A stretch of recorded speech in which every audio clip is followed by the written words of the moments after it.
Hello বন্ধুরা, আশা করি তোমরা সকলেই খুব ভালো রয়েছো।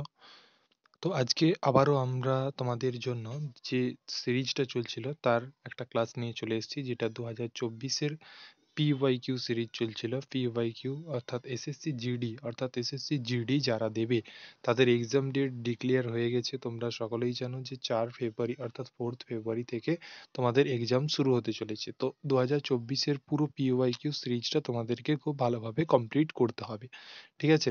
যেখান থেকে তোমরা আন্দাজ করতে পারবে যে কি রকম প্রশ্ন আসে এবং তোমাদের এই প্রশ্নগুলো বারবার হুবাহুব করে তুলে দেওয়া হয়। তার জন্য তোমাদের এই সিরিজটা খুবই ইম্পর্টেন্ট। তাই আমরা প্রতি ক্লাসের মতো আজকের ক্লাসেও 60টি প্রশ্ন নিয়ে আলোচনা করব। 60টি প্রশ্ন নিয়ে আলোচনা করব, অর্থাৎ তোমাদের তিনটে শিফটের প্রশ্ন আজকে আলোচনা হবে। দেখো, তো প্রথম প্রশ্ন কি রয়েছে? শুঙ্গদের দ্বারা ব্যবহৃত লিপিটি ব্রাহ্মীর একটা রূপ ছিল এবং এটি ড্যাশ লেখার জন্য ব্যবহৃত হয়েছিল।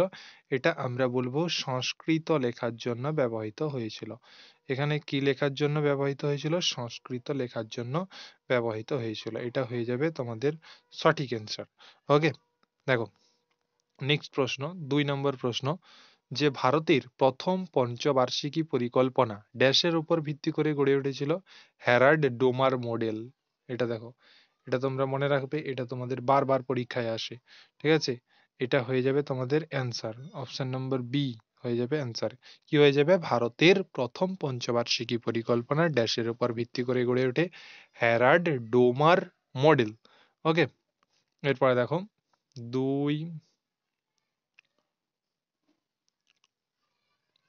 3 নম্বর দেখো, যে ভারতীয় ক্রীড়াবিদ অরুণা মিশ্র কোন খেলাটি খেলেন? অরুণা মিশ্র, এই যে অরুণা মিশ্র নামটা আমরা জানি সেটা কোন খেলার সঙ্গে যুক্ত? সেটা হয়ে যাবে তোমাদের বক্সিং খেলার সঙ্গে সম্পর্কিত। ওকে, দেখো চতুর্থ প্রশ্ন, যে সরকারি ড্যাশ হলো সরকারের প্রত্যাশিত প্রাপ্তি এবং প্রত্যাশিত ব্যয়ের একটা বিকৃতি, যা প্রসিদ্ধি এবং স্থিতিশীলতার দ্বৈত লক্ষ্য অর্জনের জন্য সরকারের বাজেট নীতি পেশ করে থাকে। সেটা কি হয়ে যাবে? সরকারি বাজেট। সরকারি কি হয়ে যাবে? বাজেট। সরকারি বাজেট হয়ে যাবে সঠিক অ্যান্সার। সরকারি বাজেট হয়ে যাবে তোমাদের সঠিক অ্যান্সার। ওকে, 5 নম্বর প্রশ্ন, যেটা যে বলেছে যে ভলিবলে কোন সেটে খেলাটি ড্যাশে টাই হলে অর্থাৎ বলেছে এখানে সঠিক উত্তর হয়ে যাবে 24-24 যদি টাই হয় তাহলে সেটি ততক্ষণ চলতে থাকে যতক্ষণ না একটা দল অন্য দলটি উপর 2 পয়েন্টের লিড তৈরি করে। ওকে, 2 পয়েন্টের লিড যতক্ষণ না তৈরি করছে ততক্ষণ 24-24 খেলাটি চলতে থাকে। 6 প্রশ্ন, অর্থাৎ 2023 সালের অক্টোবর অনুযায়ী কারেন্ট অ্যাফেয়ার্স এর প্রশ্ন, নিম্নলিখিত দের মধ্যে কে উড়িষ্যার রাজ্যপাল ছিলেন? উড়িষ্যার রাজ্যপাল ছিলেন 2023 সালের অক্টোবর আর অনুযায়ী রঘুবর দাস। কে ছিলেন? রঘুবর দাস। এখানে আমাদের রঘুবর দাস হয়ে যাবে সঠিক উত্তর। ওকে, এরপরে দেখো 7 নম্বর প্রশ্ন হচ্ছে গিয়ে ভারতের কোন রাজ্যে ফ্ল্যামিঙ্গো ফেস্টিভ্যাল আয়োজিত হয়? ফ্ল্যামিঙ্গো ফেস্টিভ্যাল আয়োজিত হয়ে থাকে আমাদের অন্ধ্রপ্রদেশে। কোথায়? আমাদের অন্ধ্রপ্রদেশে। অন্ধ্রপ্রদেশে ফেস্টিভ্যাল অনুষ্ঠান আয়োজিত হয়ে থাকে। এরপরে দেখো 8 নম্বর প্রশ্ন, যে বলেছে যে বিধবা পুনর্বিবাহ সমিতি এর প্রতিষ্ঠাতাকে? বিধবা, এটা খুব একটা ইম্পর্টেন্ট প্রশ্ন, খুব ইম্পর্টেন্ট, যেটা হচ্ছে দেখো, যে বিধবা পুনর্বিবাহ সমিতি কে প্রতিষ্ঠা করেছিলেন? মহাদেব গোবিন্দ রানাডে। কে প্রতিষ্ঠা করেছিলেন? মহাদেব গোবিন্দ রানাডে। ওকে, এটা তোমাদের সঠিক উত্তর হয়ে যাবে। এবং 9 নম্বর প্রশ্ন দেখো, যে কোন প্রবাদ প্রতিম প্লেব্যাক গায়ক যিনি তার মন্ত্রমুগ্ধকর কণ্ঠ এবং মেরে সাপনো কি রানী কব আয়েগি তু এর মতো ক্লাসিক হিট গানের জন্য পরিচিত, যিনি একজন সঙ্গীত পরিচালক এবং সুরকারও ছিলেন। সেটা হয়ে যাবে তোমাদের কিশোর কুমার। আর এটা হয়ে যাবে তোমাদের সঠিক উত্তর হয়ে যাবে তোমাদের কিশোর কুমার, কিশোর কুমার, কিশোর কুমার। ওকে, নেক্সট প্রশ্ন, 10 নম্বর প্রশ্ন দেখো, যে বলেছে ভারতের জনগণনা থেকে তোমাদের প্রশ্ন দেখবে প্রায় শিফটে আছে, প্রত্যেকটা শিফটে একটা করে প্রশ্ন আছে, তাই তোমরা জনগণনাটা খুব ভালো করে দেখে যাবে। ভারতের 2011 সালের আদমশুমারি অনুসারে ভারতে জনসংখ্যার গড় ঘনত্ব হলো প্রতি বর্গমিটারে ড্যাশ জন। প্রতি বর্গমিটারে হয়ে যাবে 382 জন, 382 জন হয়ে যাবে প্রতি বর্গমিটারে। দেখো 2023 সালের ড্যাশ মাসে ভারতের কেন্দ্রীয় মন্ত্রিসভা ন্যাশনাল গ্রিন হাইড্রোজেন মিশন অনুমোদন করেছে। সেটা হয়ে যাবে তোমাদের জানুয়ারি মাসে। সেটার সঠিক অ্যান্সার হয়ে যাবে তোমাদের জানুয়ারি। ওকে, 11 থেকে 12 নম্বর প্রশ্ন দেখো। 12 নম্বর প্রশ্ন হচ্ছে নিম্নলিখিত কোন দল আইসিসি U19 মহিলাদের টি20 বিশ্বকাপ 2023 জিতেছে? সেটা আমাদের ভারত, সেটা আমাদের ইন্ডিয়া। ওকে, ইন্ডিয়া হয়ে যাবে সঠিক উত্তর। এখানে আমাদের ইন্ডিয়া হয়ে যাবে সঠিক উত্তর, এটা সকলেই জানো। 13 নম্বর দেখো, 13 নম্বর প্রশ্ন হচ্ছে গিয়ে ভারতের 2011 সালের আদমশুমারি অনুসারে ভারতের সাক্ষরতার হার কত? এটাও খুব কমন প্রশ্ন, সব জায়গায় এসে থাকে, মনে রাখবে তোমরা 72.99, 72.99%। ওকে, অর্থাৎ 2 হয়ে যাবে সঠিক উত্তর। 14 নম্বর প্রশ্ন দেখো, যে প্রধানমন্ত্রী নরেন্দ্র মোদী 20 অক্টোবর 2023 উত্তরপ্রদেশের শাহিবাদ র্যাপিডেক্স স্টেশনে হিন্দি দিল্লি গাজিয়াবাদ মিরাট RRTS করিডোরের অগ্রাধিকার বিভাগ উদ্বোধন করেন। যেখানে টি, এই যে RRTS এর টির অর্থ কি? সেটা হয়ে যাবে ট্রানজিট, ট্রানজিট, TRANSIT, ট্রানজিট, এটা হয়ে যাবে তোমাদের সঠিক উত্তর। ওকে, দেখো 15 নম্বর প্রশ্ন হচ্ছে জাতীয় নৃত্য শিরোমণি পুরস্কার 2022 জিতেছেন অর্পণা সতীশন। কে জিতেছেন? অপর্ণা সতীশন, অপর্ণা সতীশন। ওকে, মনে রাখবে, খুব ইম্পর্টেন্ট রয়েছে। এবং দেখো 16 নম্বর প্রশ্ন, ভারতীয় সংবিধানে নিম্নলিখিত কোন অনুচ্ছেদে রাজ্য সমূহের বিধান পরিষদের বিলোপন বা সৃষ্টির কথা বলা হয়েছে? বিলোপন বা সৃষ্টির কথা বলা হয়েছে অনুচ্ছেদ 169, অনুচ্ছেদ 169 এ, আর্টিকেল 169 এ। ওকে, খুব ইম্পর্টেন্ট প্রশ্ন। এরপরে দেখো 17 নম্বর প্রশ্ন, যেটা হচ্ছে ওয়াজেদ আলী শাহের পৃষ্ঠপোষকতায় 19 শতকে ড্যাশের স্বর্ণযুগ এসেছিল? সেটা হয়ে যাবে তোমাদের কত্থক, কত্থকের স্বর্ণযুগ এসেছিল, কত্থকের স্বর্ণযুগ এসেছিল। 18 নম্বর প্রশ্ন দেখো, 1969 সালের MRTP আইনের লক্ষ্য কি ছিল? MRTP আইনের লক্ষ্য ছিল একচাটিয়া এবং সীমাবদ্ধ বাণিজ্য অনুশীলনের পরিচালন এবং নিয়ন্ত্রণ করা। ঠিক আছে, এটা হয়ে যাবে তোমাদের কারেক্ট উত্তর। ওকে, দেখো 19 নম্বর প্রশ্ন হচ্ছে কি নিচের কোনটি এস ব্লক মৌল? এস ব্লক মৌল হয়ে যাবে তোমাদের হয়ে যাবে কি রুবিডিয়াম। সঠিক উত্তর কি হয়ে যাবে? Rubidium, rubidium. ঠিক আছে, রুবিডিয়াম। এখানে কোনো উত্তর একটাও ভুল পাবে না, কারণ এটা একদম পুরো আমি অ্যান্সার শিট থেকে করাচ্ছি, এই জন্য তোমাদের কোনো ভুল হওয়ার বা কোনো দ্বন্দ্বে থাকার কোনো দরকার নেই। যা করাচ্ছি সেটাকে পুরো পাই টু পাই মুখস্থ করে রাখবে। ভারতীয় সংবিধানের অনুচ্ছেদে বা অনুসারে প্রাণ এবং দৈহিক স্বাধীনতার লক্ষণ হলো একজন ব্যক্তির কি মৌলিক অধিকার, একজন ব্যক্তির মৌলিক অধিকার, একজন ব্যক্তির মৌলিক অধিকার। ওকে, দেখো আমরা একটা শিফট কমপ্লিট করলাম, এরপরে আমাদের আবার আর একটা শিফট যেখানে 20টি প্রশ্ন নিয়ে আলোচনা করব, দেন আবার আমরা আবার 20টি আর একটা সেটের আর একটা সেট নিয়ে 20টি প্রশ্ন আলোচনা করব।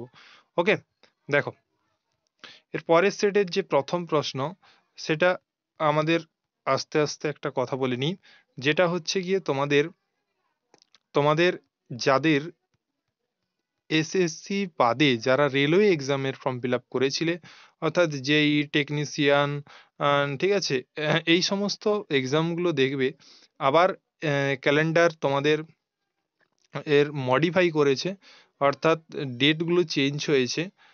যে যারা পরীক্ষা দেবে তাদের জন্য সায়েন্স ক্লাস আমি খুব তাড়াতাড়ি স্টার্ট করতে চলেছি, যেখানে তোমরা এনসিইআরটির বেস্ট পুরো এনসিইআরটি বই কমপ্লিট করব, সেখান থেকে মোস্ট ইম্পর্টেন্ট প্রশ্ন করাবো এবং তারপরে আমি সায়েন্স পুরো ভালোভাবে কভার করিয়ে দেবো। অর্থাৎ যাদের টার্গেট পুরো এসএসসি গ্রুপ ডি পর্যন্ত তারা আমার এই ক্লাসগুলোকে, পরে যে ক্লাসগুলো আসছে সেই ক্লাসগুলোকে তোমরা ফলো আপ করতে পারো। তোমাদের পাক্কা সায়েন্সে আমি পুরো ফুল মার্কস পাইয়েই দেব। ওকে, দেখো আমাদের তারপরের শিফটের প্রথম প্রশ্ন, 1980 সালে অল ইন্ডিয়া ব্যাডমিন্টন চ্যাম্পিয়নশিপ বিজয়ী প্রথম ভারতীয় কে ছিলেন? প্রকাশ পাডুকোন। কে ছিলেন? পাডুকোন প্রকাশ পাডুকোন। ওকে, এরপরে দেখো 2 নম্বর প্রশ্ন কি, কোন রাজ্য কোন রাজ্য বস্তার দশেরা উৎসবের সাথে যুক্ত? সেটা হয়ে যাবে ছত্তিশগড়। ছত্তিশগড় রাজ্যে হচ্ছে বস্তার দশেরা উৎসবের জন্য বা দশরা উৎসবের সঙ্গে যুক্ত। এরপর থার্ড প্রশ্ন দেখো, যেটা হচ্ছে গিয়ে কি, সাক্সেনা কমিটি সুপারিশের ভিত্তিতে ড্যাশ সালে ভারত সরকারের অধীনে গ্রামীণ উন্নয়ন মন্ত্রক আর্থসামাজিক এবং জাতিভিত্তিক শুমারি চালু হয়েছিল? সেটা হয়ে যাবে 2011 সালে। এরপরে দেখো 4 নম্বর প্রশ্ন, সেটা হয়ে যাবে 1971 সালে প্রথম পুরুষ হকি বিশ্বকাপে কোন হকি দল বিজয়ী হয়েছিলেন? কোন হকি দল? সেটা হয়ে যাবে পাকিস্তান। তোমাদের পাকিস্তান উত্তর। পরে যেটা হচ্ছে সেটা হচ্ছে গিয়ে 5 নম্বর প্রশ্ন, সেটা হবে রাজ্যসভার সদস্য হওয়ার জন্য ন্যূনতম কত বয়স দরকার? রাজ্যসভার সদস্য হওয়ার জন্য 30 বছর, মিনিমাম 3 ইয়ার্স এজ থাকলে, এজ এজ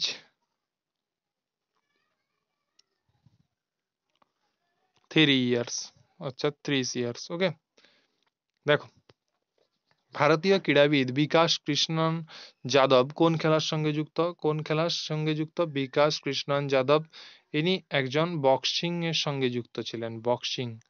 বক্সিং হয়ে যাবে এখানে কারেক্ট অ্যান্সার। এরপরে দেখো 7 নম্বর প্রশ্ন, ফসল কাটার উৎসব লোহরি কোন মাসে পালিত হয়? লোহরি আমাদের জানুয়ারি মাসে পালিত হয়ে থাকে, জানুয়ারি মাসে। ওকে, 8 নম্বর প্রশ্ন দেখো, 8 নম্বর প্রশ্ন, 2023 সালের জুলাইয়ের কোরিয়া প্রজাতন্ত্রের অন্তর্গত বুসানে Dong Eui institute of technology শিওকাডাং কালচারাল সেন্টার অনুষ্ঠিত এশিয়ার কাবাডি চ্যাম্পিয়নশিপ 2023 ফাইনালে ভারতকে কে পরাজিত করেন? ভারতকে কে পরাজিত করেছিলেন? ইরান। ওকে, এরপরে দেখো 9 নম্বর প্রশ্ন হচ্ছে, ন্যাশনাল ডেন্টাল কমিশন বিল 2023 ড্যাশ মন্ত্রক দ্বারা উত্থাপিত হয়েছে? স্বাস্থ্য এবং পরিষেবা কল্যাণ। এরপরে দেখো ভারতে লোহার উৎপত্তি নিয়ে কতগুলি প্রধান তত্ত্ব প্রতিষ্ঠিত হয়েছে? ভারতের লোহার উৎপত্তি নিয়ে আমাদের 2টি প্রধান তত্ত্ব প্রতিষ্ঠিত হয়েছে। এরপরে দেখো 11 নিম্নলিখিতদের মধ্যে কে সানাই বাজানোর জন্য বিখ্যাত ছিলেন? আলী আহমদ হোসেন। কে ছিলেন? আলী আহমদ হোসেন ছিলেন সানাই বাদ্যযন্ত্রের জন্য বিখ্যাত। এরপরে বিশেষত বস্ত্র শিল্পে ধোয়ার জন্য ওয়াশিং সোডা এবং সোডিয়াম কার্বনেট, ডেকাইড্রেট এবং প্রস্ফুটিত স্ফটিক ব্যবহৃত হয়। সেটি হলো কি? সেটি হয়ে যাবে তোমাদের সোডিয়াম। কেমন? 13 নম্বর প্রশ্ন দেখো, নিম্নলিখিতগুলির মধ্যে কোন দেশের সাথে ভারত দীর্ঘতম স্থলসীমানা ভাগ করে? এটা হয়ে যাবে বাংলাদেশ। এটা আমরা জানি যে বাংলাদেশ হয়ে যাবে সঠিক অ্যান্সার, দীর্ঘতম স্থলসীমানা ভাগ করে থাকে। এরপরে দেখো কি, ফমিনা মিস ইন্ডিয়া ওয়ার্ল্ড 2023-এর শিরোপা কে জয় করেছেন? নন্দিনী গুপ্তা। নন্দিনী গুপ্তা জয়লাভ করেছেন। নন্দিনী গুপ্তা জয়লাভ করেছেন। 15 নম্বর প্রশ্ন দেখো, জেমস অগাস্টাস হিকি ড্যাশের জনক হিসেবে পরিচিত? ভারতীয় সাং- সাং- সাংবাদিকতা। জেমস অগাস্টাস হিকি ভারতের সাংবাদিকতা জনক হিসাবে পরিচিত।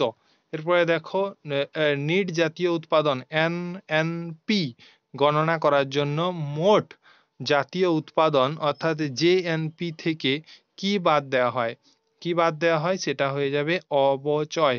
অপচয় বা অবচয় বাদ দেওয়া হয়।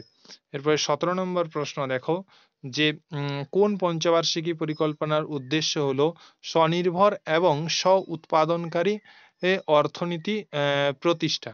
সেটা হয়ে যাবে তৃতীয় পঞ্চবার্ষিকী পরিকল্পনা। তৃতীয় পঞ্চবার্ষিকী পরিকল্পনা। 18 নম্বর প্রশ্ন হচ্ছে গিয়ে, 1964 সালে ড্যাশ করতে ইন্ডাস্ট্রিয়াল ডেভেলপমেন্ট ব্যাংক অফ ইন্ডিয়ার প্রতিষ্ঠা একটা গুরুত্বপূর্ণ পদক্ষেপ ছিল। সেটা হয়ে যাবে ভারী শিল্পের বিকাশ। সেটা হয়ে যাবে কি, ভারী শিল্পের বিকাশ। 2023 সাল অনুযায়ী 51 অনুচ্ছেদের অন্তিম মৌলিক কর্তব্যগুলি কবে সংযুক্ত করা হয়েছিল? অন্তিম মৌলিক কর্তব্যগুলি সংযুক্ত করা হয়েছিল 2002 সালে। 2002 সালে। এই শিফটের শেষ প্রশ্ন যেটা হচ্ছে, নিম্নলিখিত কোন গ্রন্থটি ভারতনাট্যম নৃত্যের কৌশল এবং দেহ বিহঙ্গনের নিয়মতান্ত্রিক অধ্যয়নের মুখ্য উদ্দেশ্য? সেটা হয়ে যাবে কি, অভিনয় দর্পণ। সেটা হয়ে যাবে অভিনয় দর্পণ। অভিনয় দর্পণ। তো আজকের মতো আজকে এইখানে ক্লাসটি শেষ করব। 40টি প্রশ্নে শেষ করব। পরের দিন আমি তোমাদেরকে আবারও সেই 60টি করে প্রশ্ন করিয়ে দেব। ঠিক আছে? Thank you for watching.